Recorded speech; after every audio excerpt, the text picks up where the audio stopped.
जगत गुरु शंकराचार्य जी कह रहे हैं, मां तू कृपा कर दे। मां कहती है इसने कभी दान नहीं करा, पुण्य नहीं करा, सत्कर्म नहीं करा, तुम्हें कैसे दान दूं? दान का फल दान कैसे दूं मैं? मां पूर्व में मान लो इसने जितने जन्म लिए उस जन्म में अगर कोई दान नहीं दिया तो आज आंवला नवमी के दिन आज तो दान दिया है। लक्ष्मी जी बोलती है जो अभी करेगा इसका फल तो बाद में मिलेगा। जगत गुरु शंकराचार्य जी कहते हैं, मां मैं आपसे केवल इतना सा मांगना चाहता हूं, इस कली काल में आप मुझे वर दे दो कि एक दिन ऐसा हो आंवला नवमी का जिस दिन जो दिया जाता है उसका फल जीते जी ही मिल जाए। बस इतनी कृपा कर। जगत गुरु शंकराचार्य जी के शब्द देखिए, गौदान करा उसका फल बाद में मिलेगा, कुछ दान करा उसका फल बाद में, पर आंवला नवमी के दिन अगर आपने कुछ दान दिया है, आंवला नवमी के दिन अगर आपने दान किया है, उसका फल जगत गुरु शंकराचार्य जी माता लक्ष्मी से कहते आज की आज मिलना चाहिए। उसका फल हमें इसी पृथ्वी पर रहते रहते इस साह शरीर में मिलना चाहिए। आज ही का दिन है महाराज, अक्षय नवमी। विष्णु पुराण कहती है, स्कंद पुराण कहती है, मान लो कोई आंवले का पेड़ आपने लगाया, बहुत बड़ा हो गया, उसमें फल नहीं लग रहा है, वो फलित नहीं हो रहा, बहुत बड़ा हो गया, उसमें एक फल नहीं लगा,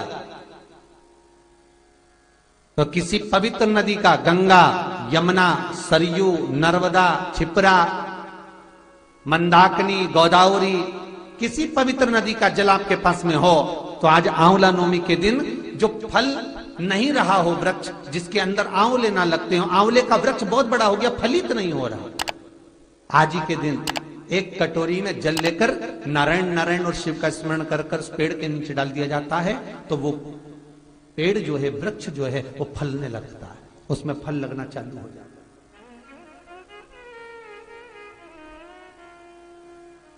और इतने फल लगते हैं कि आपको आश्चर्य होगा कि इसमें तो फल ही नहीं लगते, पर इतने फल कहां से आ रहे?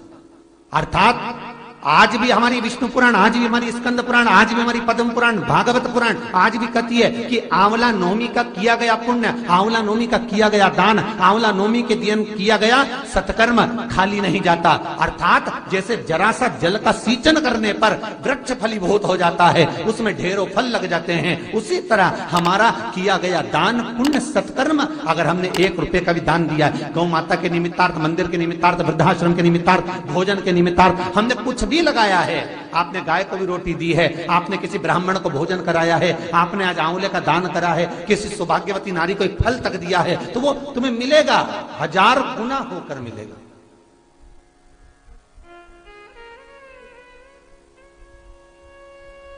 कई लोग कहते हैं महाराज जी ऐसा होता है, इतना बड़ा पेड़ हो गया हमारे यहाँ फल नहीं लग रहा है, ऐसा होता है कि आंवला नवमी के दिन जल छोड़ दो तो फल? तो करके देखो ना प्रैक्टिकल।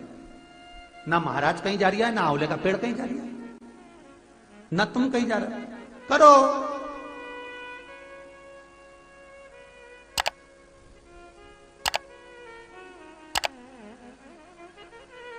पर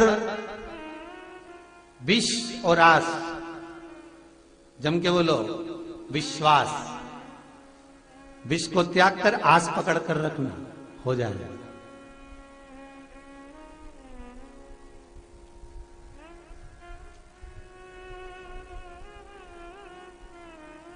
विश्वास। आज ही का दिन है आंवला नवमी का। महाराज अगर किसी पंडित ने, किसी ब्राह्मण ने, किसी ज्योतिषाचार्य ने बता दिया कि तुम्हारे बच्चे की उम्र कम है,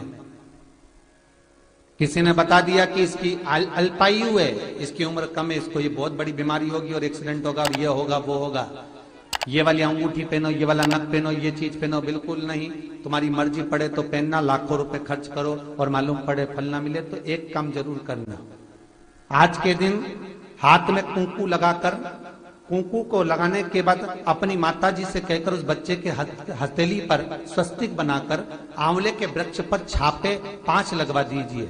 वो बच्चा कभी अल्पायु नहीं मर सकता, उसकी उम्र में वृद्धि होगी, उम्र कम नहीं हो सकती, उम्र बढ़ेगी।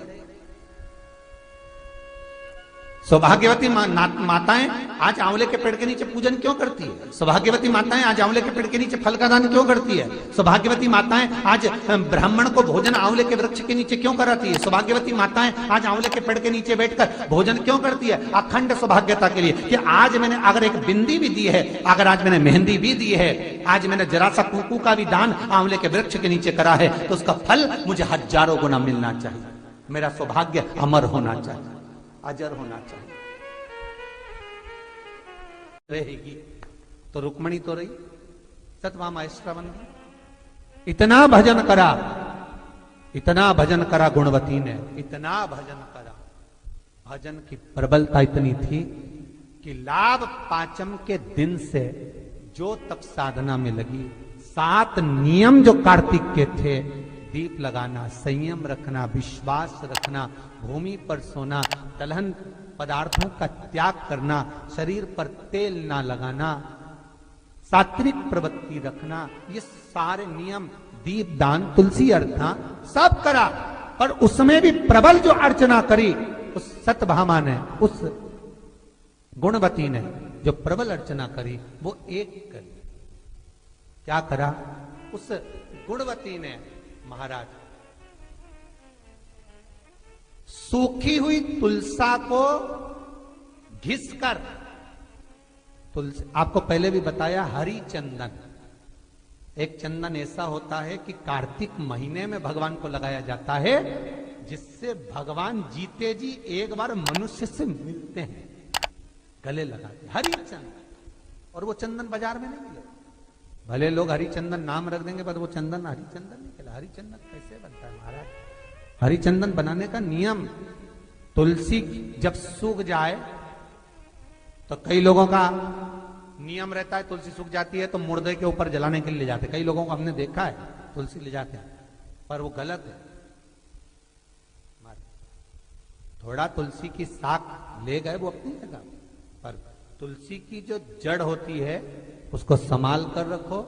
कार्तिक के महीने में पानी डालकर, थोड़ी हल्दी डालकर उसको घिसो, जैसे चंदन घिसते हो, उससे लकड़ी के घिसने पर चंदन की उत्पत्ति होगी। वो चंदन, ये पंचविगन के अंतर्गत कार्तिक में भगवान विष्णु के, नारायण के, कृष्ण के, ठाकुर के, लड्डू गोपाल के, श्री भगवान के मस्तक पर लगाइए, चरणों में भी और मस्तक पर भी वो चंदन लगा, वो हरी चंदन। उसी चंदन को चरण में से लेकर अपने मस्तक पर लगाइए, जीते जी एक बार श्री हरि आपको गले जरूर लगाए। इसको कहते हैं हरी चंदन।